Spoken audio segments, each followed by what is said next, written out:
अखिलेश यादव ने उत्तर प्रदेश में press conference करके सरकार के ऊपर कई सारे आरोप लगाए। इस वक्त हमारे साथ बातचीत के लिए मौजूद है कन्नौज से सांसद सुब्रत पाठक जी। अगर बात करें तो अखिलेश ने प्रेस कॉन्फ्रेंस किया और सबसे पहले हमला किया है, कहा है जो सारस पक्षी से मैं मिलने गया तो सारस को जो है वन विभाग ने जा लिया। इसके साथ साथ उन्होंने ये भी कहा कि जो मोर को दाना खिला रहे हैं क्या उनसे मोर छीना जाएगा। अब ये सारस से मिलने गए कि सारस को बंधक बनाने वाले से मिलने गए, तो कुल मिलाकर जिन्होंने मोर को दाना खिलाया तो उन्होंने मोर को बंधक नहीं बनाया हुआ है। इस बात को इनको समझना चाहिए।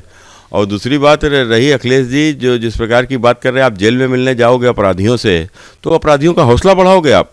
तो जब अपराधियों का हौसला बढ़ेगा तो सरकार को तो कार्रवाई करनी पड़ेगी। और बाकी इनका तो अनर्गल प्रलाप करना इनका आदत है, बुरी तरीके से फ्रस्ट्रेशन में। आपके पर्यटन मंत्री पर आरोप भी लगा रहे हैं कि वो पर्यटन करते रहते हैं, मैनपुर में हमको चुनाव जिताने में उन्होंने सहयोग किया। हाँ, तो दिल्ली में भाजपा की सरकार बनाने में इनके पिता श्री मुलायम सिंह यादव जी का सहयोग रहा था, और इसलिए अगर उनको श्रद्धांजलि में देने में अगर कोई सहयोग कर दिया होगा तो क्या बड़ी बात है। अपनी गिरफ्तारी का भी उन्होंने कहा है कि मुझे भी सरकार गिरफ्तार कर सकती है। जरूर ऐसा कुछ उन्होंने गलत किया होगा जिसकी उनको चिंता हो रही होगी। वो तो देख रहे हैं ना कि सरकार कोई भेदभाव तो कर नहीं रही है, और जो गलत कर रहा है सरकार उसके ऊपर कार्रवाई कर रही है। तो बाकी उत्तर प्रदेश में एक उत्तर प्रदेश के नागरिक ही तो हैं अखिलेश जी, कोई उससे बढ़कर तो नहीं है। तो इसलिए अगर कुछ गलत किया होगा तो जरूर उनको ऊपर कार्रवाई होगी। इसी तरह एक सवाल है, आज से नवरात्रि की शुरुआत हो रही है और संसद में छुट्टी दिया गया, अवकाश दिया गया है। इसको लेकर के समाजवादी पार्टी के सांसद STS ने सवाल खड़े कर दिए कि जब नवरात्र को लेकर छुट्टी है तो रमजान को लेकर के भी छुट्टी क्यों नहीं है। क्यों सवाल खड़े कर दिए, क्या कारण है भाई। देखो, नवरात्रि का पहला दिन है और संसद के समय पर है। और आपने देखो कि ये चूँकि हमारे प्राचीन भारत के संस्कृति पर ही इस आज का दिन बड़ा महत्व है, और इसको लेकर अगर आज हमारे हिंदू नववर्ष की शुरुआत भी होती है, जो भारतीय नववर्ष है उसकी शुरुआत आज होती है, तो उसको लेकर आज लोग अपने घरों में पूजा पाठ करते हैं। संसद में अधिकतम सांसद जो है वो हिंदू संस्कृति को मानने वाले हैं, भारतीय प्राचीन संस्कृति को मानने वाले हैं। तो ऐसे लोग जब सब पूजा में लिप्त होंगे तो संसद कौन जाएगा, और संसद नहीं जाएंगे तो कार्रवाई तो बाधित होगी ना। तो इसलिए एक स्वाभाविक है कि वहाँ के ऊपर छुट्टी दी गई है।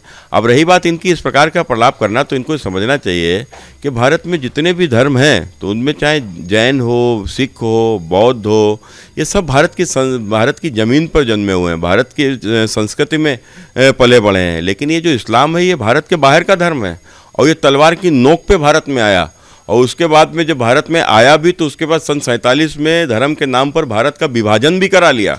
अब जब धर्म के नाम पर भारत का एक टुकड़ा जब उनको मिल चुका है तो फिर और अधिक अधिकार नहीं मांगने चाहिए। सर, उन्होंने इस बात को लेकर भी कहा है कि बीजेपी पसमानदा को, मुसलमानों को बांट रही, मुसलमानों में विभाजन करे, लेकिन मुसलमान बटेगा नहीं और बीजेपी के वोट नहीं करेगा।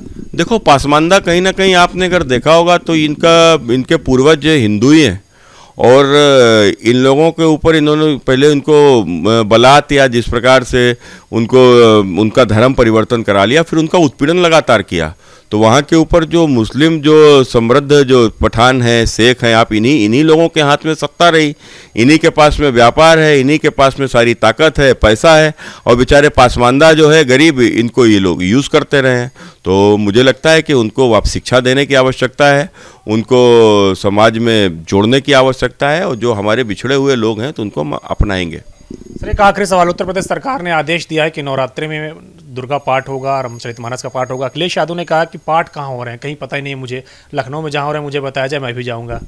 देखो, अखिलेश जी को पता होता है कि रमज़ान कहाँ होता है, रोज़े कहाँ खोले जाते हैं, अखिलेश जी को पता रहता है। जब आपने देखा होगा ये मुख्यमंत्री थे तो टोपी लगाकर रोज़ा खुलाते थे मुख्यमंत्री आवास पर। जब मुख्यमंत्री थे तो आपने देखा होगा चादर चढ़ाने जाते थे टोपी लगाकर। तो ये उस संस्कृति में पले बढ़े लोग हैं, इनको मालूम ही नहीं पड़ेगा कि कहाँ पर रामचरितमानस हो रही है। उसका विरोध कराएंगे, उसमें आग लगाएंगे, तो जब आग जलवाओगे तो फिर कहाँ से आपको दिखाई पड़ेगा, नहीं दिखेगा। शुक्रिया हमसे बातचीत करने के लिए कन्नौज से सांसद, जिन्होंने तमाम सारे मुद्दों पर ABP गंगा से खास बातचीत की। कैमरा पर्सन रोहित के साथ अविनाश तिवारी, ABP गंगा, दिल्ली।